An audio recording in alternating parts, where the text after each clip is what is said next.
Movie start होते ही हमें एक लड़की दिखाई जाती है जिसका नाम जोई होता है। जोई अपने फियांसे से मिलने जा रही थी। उसकी मदर उसे एक कार देती है जिसके जरिए वो वहाँ पर जा सके। उसकी मदर उसे संभल कर जाने को बोलती है और गुड बाय कहती है। जोई अपनी मदर को कहती है कि आप मेरी फिक्र मत कीजिए, मैं वहाँ पर पहुँच जाऊंगी। जोई अपने फियांसे से मिलने के लिए काफी खुश और काफी एक्साइटेड थी। उसे सेल्फीज बनाने का भी काफी शौक था, इसीलिए वो रास्ते में हर थोड़ी देर बाद सेल्फी बनाकर अपने फियांसे को सेंड करती है ताकि उसे अपनी लोकेशन बता सके कि वो कहाँ पहुंची है। सफर के दौरान उसे रोड साइड पर एक बूढ़ा आदमी मिलता है जो कि हैंडमेड चीजें सेल कर रहा था। जोई उन सब चीजों को देखती है और अपने सफर के लिए निकल पड़ती है। ड्राइविंग के दौरान वो मोबाइल यूज कर रही होती है जिससे उसका ध्यान रोड पर से हट जाता है और इसी दौरान अचानक से एक इंजर्ड आदमी उसकी गाड़ी के सामने आ जाता है। इसीलिए जोई फौरन ब्रेक लगा लेती है जिससे उस आदमी की जान बच जाती है। लेकिन जैसे ही जोई बाहर देखती है तो वो आदमी नीचे गिर जाता है। तभी वो देखती है कि एक दूसरे आदमी के पीछे गैंग के कुछ लोग पड़े हुए हैं। गैंग के वो लोग उस आदमी पर गाड़ी चढ़ाकर उसे बहुत ब्रूटल तरीके से मार डालते हैं और अब वो जोई की तरफ ही आने लगे थे। जोई उस इंजर्ड आदमी की हेल्प करना चाहती थी जो कि रोड पर पड़ा हुआ था, इसीलिए वो जल्दी से गाड़ी से बाहर आकर उस आदमी को अपनी गाड़ी में बिठाती है और बस वो वहाँ से भागने ही वाली होती है कि वो गैंग के लोग वहाँ पर आ जाते हैं। वो जोई को पकड़ लेते हैं और उसे परेशान करने लगते हैं और फिर वो उसकी आंखों के सामने ही उस इंजर्ड आदमी को बहुत बुरी तरीके से मार डालते हैं। वो जोई को बहुत ज्यादा परेशान कर रहे थे, इसी वजह से वो वहाँ से भागने लगती है। लेकिन उस गैंग का जो लीडर होता है जिसका नाम ट्रे होता है, वो जोई पर निशाना लगाता है और गोली आकर सीधा जोई की टांग पर लगती है जिससे जोई फौरन गिर जाती है। फिर ये लोग उसे अपने साथ ले जाते हैं और बेड से बांध देते हैं और उसे बहुत ज्यादा टॉर्चर करते हैं। बहुत बुरा किया जाता है उसके साथ और जोई दर्द में तड़प रही होती है। दूसरी तरफ जोई का फियांसे परेशान हो रहा था कि इतनी देर हो गई है और जोई अभी तक घर नहीं आई, इसीलिए वो जोई की लास्ट भेजी हुई पिक्चर देखता है। उस पिक्चर में एक बोर्ड नजर आ रहा था और उस बोर्ड से उसे जोई की लास्ट लोकेशन पता चल जाती है। वो फौरन पुलिस को कॉल करता है और उन्हें कहता है कि वो जोई को ढूंढे। दूसरी तरफ गैंग का लीडर ट्रे अभी तक जोई को टॉर्चर कर रहा था। ट्रे बताता है कि मैं उस आदमी का ग्रैंड सन हूँ जिसने अमेरिका से कबीले का खात्मा किया था। वो उसे उस कबीले के मेंबर्स के कटे हुए सर भी दिखाता है जो कि अब स्केलेटन बन चुके थे। वो बताता है कि ये उस कबीले के लोगों के सर हैं जिन्हें मेरे ग्रैंडफादर ने जंग में काटा था। उन्हीं में से एक स्कल उठाकर वो जोई को दिखाता है और बताता है कि ये स्कल उस कबीले के लीडर का है जो कि कमांडर था। ये सारी बातें सुनकर और उन स्कल्स को देखकर जोई बहुत ज्यादा डर जाती है। असल में ट्रे अपने फोर फादर्स की जो बातें बता रहा था वो बिल्कुल सच थी। फिर गैंग के वो लोग ड्रिंक करते हैं और काफी एंजॉय कर रहे होते हैं। तभी गैंग के लोगों में एक आदमी बोलता है कि जोई को अब मार देना चाहिए और ये आदमी असल में ट्रे का फ्रेंड होता है। ट्रे उसे कहता है कि मेरा जोई को टॉर्चर करने से अभी दिल नहीं भरा, इसीलिए तुम फिलहाल उसे नहीं मारोगे। और इसी बात पर ये दोनों कार्ड्स की मदद से बैट लगाते हैं और इस शर्त में जीत जाता है ट्रे का फ्रेंड और इसीलिए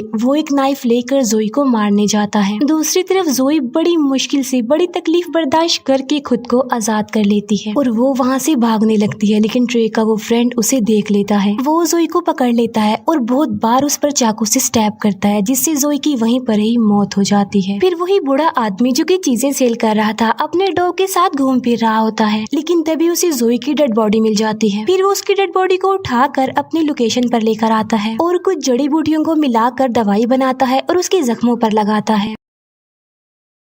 यहाँ पर हम ये जान पाते हैं कि ये बूढ़ा आदमी भी उसी कबीले से बिलोंग करता था जिसे ट्रे के ग्रैंडफादर ने मारा था। ये बूढ़ा आदमी कुछ स्पेल्स यानी मंत्र बोलकर रिचुअल करता है ताकि जोई की सॉल फिर से उसकी बॉडी में आ सके और इसी दौरान जोई की डेड बॉडी हवा में फ्लाई करने लगती है। असल में उसके अंदर सच में कोई सॉल आ चुके थे। जोई का चेहरा अब डरावना हो गया था, यानी उसकी आंखें काली हो गई थी और वो उस बूढ़े आदमी पर अटैक कर देती है। लेकिन बहुत जल्द वो बूढ़ा आदमी जोई को बेहोश करने में कामयाब हो जाता है। फिर जोई का फियांसे भी यहाँ पर आ जाता है और वो एक होटल में रुक जाता है। फिर हमें जोई दिखाई जाती है। जब उसे होश आता है तो वो सिटी एरिया में आ जाती है जहाँ पर उसे एक पब्लिक टेलीफोन दिखाई देता है। फिर जोई उस फोन से अपने फियांसे को कॉल करती है और उसे बताती है कि मैं जिंदा हूँ और बिल्कुल ठीक हूँ। जोई का फियांसे उसकी आवाज सुनकर बहुत ज्यादा खुश हो जाता है और अब वो इस पब्लिक टेलीफोन की भी लोकेशन निकलवाता है और उस लोकेशन के लिए निकल पड़ता है। फिर जोई को एक पुलिस ऑफिसर दिखता है जिससे हेल्प मांगने के लिए वो आगे बढ़ती है, लेकिन तभी वो देखती है कि वो पुलिस ऑफिसर ऑफिसर कोई और नहीं बल्कि गैंग के लोगों में से एक है और उसे देखकर जोई को बहुत ज्यादा गुस्सा आ जाता है। इसीलिए वो उसका पीछा करते करते एक क्लब में आ जाती है और गैंग का ये मेंबर जोई को देखकर काफी शॉक्ड रह जाता है। जोई की आईज फिर से बिल्कुल ब्लैक हो जाती हैं। ऐसा लग रहा था कि फिर से उसके अंदर वो सॉल आ गई हो। यहाँ पर गैंग का वो मेंबर यानी ट्रे का साथी जोई पर अटैक कर देता है, लेकिन इससे पहले कि वो जोई को कोई नुकसान पहुंचा सके उससे पहले ही जोई उसका पेट फाड़ देती है और उसकी सारे इंटेस्टाइन्स बाहर निकाल कर उसे मार डालती है। फिर एक फाइटर जोई को गन से शूट करने की कोशिश करता है, लेकिन जोई उसे चेयर मारकर बेहोश कर देती है। फिर जब जोई का फियांसे उस पब्लिक टेलीफोन की लोकेशन पर पहुंचता है तो दिखता है कि वहाँ पर पुलिस आई हुई है और वो पुलिस से जोई के बारे में पूछता है, जिस पर वो पुलिस ऑफिसर कहता है कि यहाँ पर किसी आदमी का मर्डर हुआ है और तुम जिसे यहाँ पर ढूंढने आए हो वो यहाँ पर नहीं है। जोई का फियांसे उस पुलिस ऑफिसर को कहता है कि मेरी फियांसी ने मुझे 1 घंटा पहले यहाँ से कॉल की है, जिस पर वो पुलिस ऑफिसर कहता है कि ओके ऑलराइट, मैं तुम्हारा केस बाद में देखूंगा। और तभी वहाँ पर ट्रे भी अपने गैंग के साथ आ जाता है और अपने साथी की डेड बॉडी को देखकर वो शदीद गुस्से में आ जाता है। उसे कुछ भी समझ नहीं आ रही थी कि आखिर उसके साथी को किसने मारा होगा। तभी इन लोगों के पास जोई का फियांसे आता है। वो उन्हें जोई की पिक्चर दिखाता है और पूछता है कि क्या तुमने इस लड़की को देखा है। जब वो लोग जोई की पिक्चर को देखते हैं तो उसके फियांसे को कहते हैं कि वो जल्दी से यहाँ से चला जाए, लेकिन जब जोई का फियांसे उन्हें ये बताता है कि 1 घंटा पहले जोई ने मुझे इस लोकेशन से कॉल की थी, तो ये सुनकर गैंग के वो सारे लोग हैरान रह जाते हैं और जोई के फियांसे को मारने के लिए आगे बढ़ते हैं। लेकिन तभी वो पुलिस ऑफिसर वहाँ पर आ जाता है और उन्हें वहाँ से जाने के लिए बोलता है। जोई की जब आँख खुलती है तो वो खुद को एक शेड में पाती है। तभी अपने आप से ही एक रूम का डोर ओपन हो जाता है और उस रूम में हर तरह के टूल्स पड़े हुए थे। जोई वहाँ से एक बो एंड एरो यानी तीर कमान उठाकर वहाँ से चली जाती है। फिर गैंग के वो लोग वहाँ पर जाते हैं जहाँ उनके साथी ने जोई को मारकर दफनाया था। वो लोग दिखते हैं कि जोई की डेड बॉडी वहाँ से गायब है। वो लोग सोचने लगते हैं कि आखिर जोई की डेड बॉडी कहाँ गई है और कहाँ पर जा सकती है। फिर वो साथी जिसने जोई को मारा था वो बोलता है कि शायद उसकी डेड बॉडी को कोई जंगली जानवर लेकर गया होगा, क्योंकि ये मुमकिन ही नहीं है कि जिसे मैं मारूं और वो बच जाए। लेकिन ट्रे को इस बात पर बिलीव नहीं होता। फिर ये लोग कुछ टाइम से अपने घर से कहीं दूर जाने का प्लान करते हैं, पुलिस के डर से कि कहीं पुलिस उन्हें अरेस्ट न कर ले।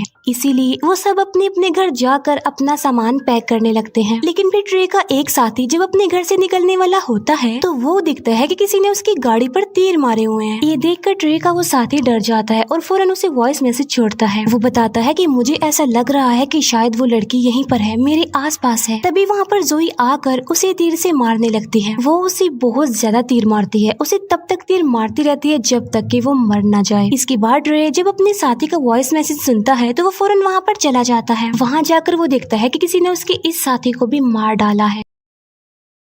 फिर जोई देखती है कि उसकी बॉडी गल रही है, सड़ रही है, जिसमें कीड़े पड़ रहे हैं। ये देखकर जोई उसी बूढ़े आदमी के पास जाती है और उसे इसका हल पूछती है। तब वो बूढ़ा आदमी उसे सारी बात समझाता है कि असल में मुझे तुम्हारी डेड बॉडी कब्र में मिली थी और जिस टाइम तुम मुझे मिली उस वक्त तुम मर चुके थे। फिर मैंने एक रिचुअल करके तुम्हारी सोल को वापस बुलाया, लेकिन उसी वक्त तुम्हारे सोल के साथ साथ एक और सोल भी तुम्हारी बॉडी में आ गई। बल्कि वो दूसरी सोल किसी और की नहीं बल्कि उसी कबीले के लीडर की है जो कि कमांडर थे, और लीडर की सोल सालों से अपना बदला लेना चाह रही है। उस लीडर की सोल उस पूरी फैमिली को खत्म करके अपना बदला लेना चाहती है जिसने उनके पूरे कबीले को मार दिया था। और ये वही लोग हैं जिसने तुम्हारे साथ गलत किया, यानी ट्रे का खानदान। यानी इसका मतलब ये है कि लीडर और तुम्हारे दुश्मन एक ही हैं। बूढ़ा आदमी जोई को ये भी बताता है कि तुम्हारी बॉडी गल रही है, सड़ रही है, टाइम बहुत कम है हमारे पास, इसीलिए जो भी करना है जल्दी करना है। दूसरी तरफ ट्रे प्लान बना रहा होता है कि वो जोई के फियांसे को किडनैप कर लेंगे ताकि जोई उनका कुछ ना कर सके, उन्हें कोई भी नुकसान ना पहुंचा सके। जोई का फियांसे उसे मिस करके काफी रो रहा होता है, काफी दुखी होता है वो। लेकिन तभी वहाँ पर ट्रे और उसके साथी आ जाते हैं और वो उसे बहुत ज्यादा मारते हैं। फिर वो उसे उठाकर अपनी गाड़ी में रखकर उसे ले जाने लगते हैं। लेकिन जब ये लोग वहाँ से निकल रहे होते हैं कि तभी वहाँ पर जोई आ जाती है और वो ट्रे के एक साथी की गर्दन पर तीर मारती है, जिससे वो इंजर्ड हो जाता है और उसका काफी खून बहने लगता है। ट्रे और उसका वही साथी जो कि उसका फ्रेंड था जोई को जिंदा देखकर शॉक्ड रह जाते हैं और वो वहाँ से भागने लगते हैं। जोई भी भागते हुए उनकी गाड़ी पर चढ़ जाती है जहाँ पर उसकी और ट्रे के फ्रेंड की लड़ाई हो जाती है। ट्रे का वो साथी जोई पर कई बार चाकू से स्टैब करता है, लेकिन इसका जोई पर कोई भी असर नहीं होता। जोई ट्रे के उस साथी को बस मारने ही वाली होती है कि तभी ट्रे ब्रेक लगा लेता है, जिससे जोई गाड़ी के सामने जमीन पर गिर जाती है। ट्रे काफी बार उस पर गाड़ी चढ़ाकर उसे कुचलता है, लेकिन इसका भी जोई पर कोई असर नहीं होता। ये देखकर ट्रे हैरान रह जाता है कि वो अभी तक जिंदा कैसे है, लेकिन वो इस बात पर ज्यादा सोचने में टाइम वेस्ट नहीं करता बल्कि अपनी जान बचाकर वहाँ से भाग जाता है। फिर ये लोग जोई की फियांसे को एक जगह पर ले आते हैं और उसे बांध देते हैं और ट्रे का वो साथी जिसे एरो लगा था वो अभी भी दर्द से तड़प रहा होता है और ये उस साथी को हॉस्पिटल भी जाने नहीं दे रहे थे। ट्रे का फ्रेंड उसे बता रहा होता है कि जब मैंने जोई की आईज देखी थी तो वो बिल्कुल ब्लैक थी, ऐसा लग रहा था कि जैसे उसमें कोई सोल आ गई हो। ये सुनकर ट्रे कहता है कि मैं एक बूढ़े आदमी के बारे में जानता हूँ जो वहीं रहता है जहाँ तुमने जोई की डेड बॉडी को दफनाया था और क्या पता ये उसी का काम हो, उसी ने ही किसी सोल को जोई की बॉडी में वापस बुलाया हो। और राज की बात ये है कि वो बूढ़ा आदमी भी उसी कबीले का है। फिर हम देखते हैं कि ट्रे अपनी सिक्योरिटी के लिए बहुत सारे आदमियों को हायर कर लेता है जिनके पास बहुत सारी गन्स थी। दूसरी तरफ जोई अपनी कटी हुई बॉडी को एक टेप से जोड़ रही होती है और बहुत सैड होती है, लेकिन तभी वहाँ पर उस कबीले के लीडर यानी कमांडर की सोल आ जाती है और वो जोई को 2 वेपन देते हैं जो उन्होंने वॉर में यूज किए थे। अब रात भी हो जाती है और ट्रे की उस इंजर्ड फ्रेंड को पेन हो रही थी और अब वो हॉस्पिटल जाना चाहता था, इसीलिए वो चुपके से किसी तरह हॉस्पिटल जाने के लिए गाड़ी लेकर निकल जाता है। लेकिन तभी अचानक से उसकी गाड़ी के सामने जोई आ जाती है और वो उसकी तरफ एक रॉड फेंक कर मारती है जिससे गाड़ी अपना कंट्रोल खोकर पलट जाती है और ट्रे के इस साथी की भी मौत हो जाती है। दूसरी तरफ ट्रे जोई की फियांसे को सारी बातें बताने लगता है कि कैसे उन सब ने उसकी फियांसे के साथ गलत किया और उसे बहुत ज्यादा टॉर्चर किया। ये सुनकर जोई के फियांसे को बहुत दुख लगता है, बहुत बुरा लगता है उसे और वो रोने लगता है। फिर ट्रे जब जोई को देखता है तो वो अपने सारे साथियों को अलर्ट कर देता है, लेकिन जोई